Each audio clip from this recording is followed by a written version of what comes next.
আমার মুসলমান বাবাজিরা, ইমানদার মোত্তাকি নবী প্রেমিক অলি প্রেমিকরা, আল্লাহ রাসূল পাক সাল্লাল্লাহু আলাইহি সাল্লাম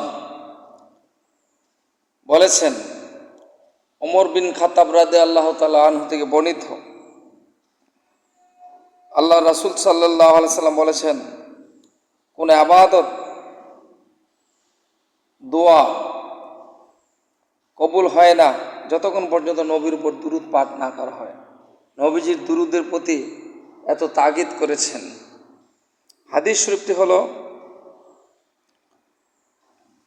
আন ওমর ইবনুল খাত্তাব রাদিয়াল্লাহু তাআলা আনহু আন্নাহু ক্বালা ইন্নাদ দুআ মাওকুফুন বাইনাস সামাই ওয়াল আরদি লা ইয়াসআদু মিনহা শাইউন হাত্তা তুসাল্লি আলা নাবিয়িকা, রাওয়াহু তিরমিজি।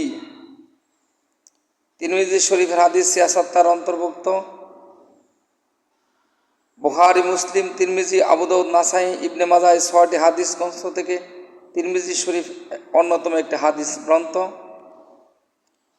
ওমর বিন খাত্তাব রাদিয়াল্লাহু তাআলা আনহু থেকে বর্ণিত, তিনি বলেন, রাসূল পাক সাল্লাল্লাহু আলাইহি সাল্লাম বলিয়াছেন, নিশ্চয়ই দোয়া আসমান ও জমিনের মধ্যবর্তী স্থানে থামিয়া থাকে, উহার কোনো অংশ আসমানে উত্থিত হয় না, অর্থাৎ আল্লাহর আরশে আজিমে পৌঁছে না, যতক্ষণ পর্যন্ত তুমি তোমার নবীর উপর দুরূদ না পড়ো।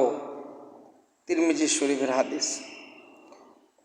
ওয়ান ওমর ইবনুল খাত্তাব রাদিয়াল্লাহু তাআলা আনহু, ওমর বিন খাত্তাব রাদিয়াল্লাহু তাআলা আনহু থেকে বর্ণিত আছে যে, ক্বালা ইন্নাদ দুআ,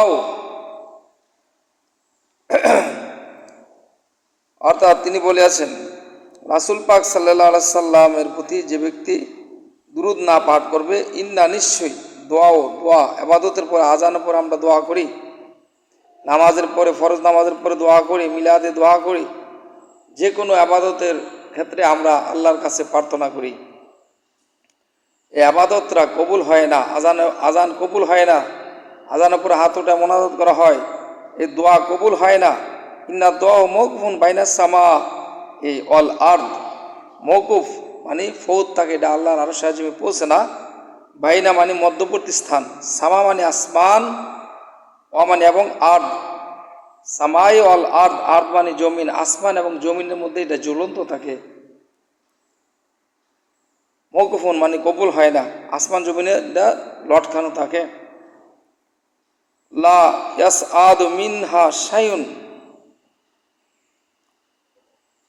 এটা কি করে থামিয়া থাকে, কোনো অংশ আসমানে উত্থিত হয় না। হাত্তা তুসাল্লি আলা নাবিকা, হাত্তা তুসাল্লি, সালিম মানে দুরূদ, আলা মানে উপরে, আলা নবী নবীর উপর দুরূদ পাঠ না করলে দোয়া কবুল হয় না। এখন যে সমস্ত মসজিদের মধ্যে আজান হয়, মসজিদের মিনারা বা বাহিরে যেখানে আজান হোক, আজানের পরে যদি দুরূদ পাঠ না করা হয় দোয়ার সময়, এই দোয়া কবুল হবে না।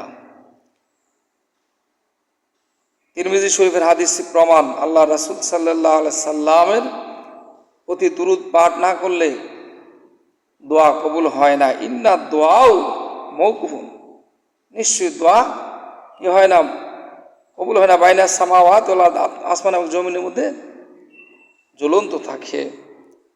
হাত্তা তুসাল্লি আলা নাবিকা, নবীর উপর দুরূদ পাঠ না করলে। তাই কাজে আবু দাউদ শরীফের হাদিস সকল খণ্ড একত্রে 203 পৃষ্ঠা, 203 পৃষ্ঠার মধ্যে আছে, নবীজি বলছেন, মুয়াজ্জিন যখন আজান দিবে, আজান মুয়াজ্জিনের সাথে সাথে তোমরাও, মুয়াজ্জিন যা বলবে তোমরাও তা বলবে, আজানের জবাব দেওয়া ওয়াজিব। এবং আজানের পরে তোমরা দোয়া করবে, এবং দোয়ার হাত উঠায় দোয়া করবে, এবং দুরূদ শরীফ পাঠ করবে দোয়ার পূর্বে। তাই কাজী দোয়া শুরুর আগে দুরূদ শরীফ পাঠ করা ওয়াজিব, হাত উঠে মোনাজাত করা সুন্নত। সিনা বরাবর দুই হাতের তালু উপরে রেখে, এটা বাইহাকি শরীফের মধ্যে আছে, দোয়ার নিয়ম হলো দুই হাতের তালু উপর দিক রেখে সিনা বরাবর হাত উঠাইয়া মোনাজাত করা। নবীজি বলেছেন, এবং আমার দুরূদ পাঠ করবে দোয়ার সময়, এবং আমার উসিলে দিয়ে আল্লাহর কাছে দোয়া প্রার্থনা করবে। এজন্য আমরা নবীর আদেশ অনুযায়ী আজানের পরে দুরুদ পাঠ করি, দুরুদ পাঠ করা ওয়াজিব, ওয়াজিব তরক করলে গুনাহ হয়।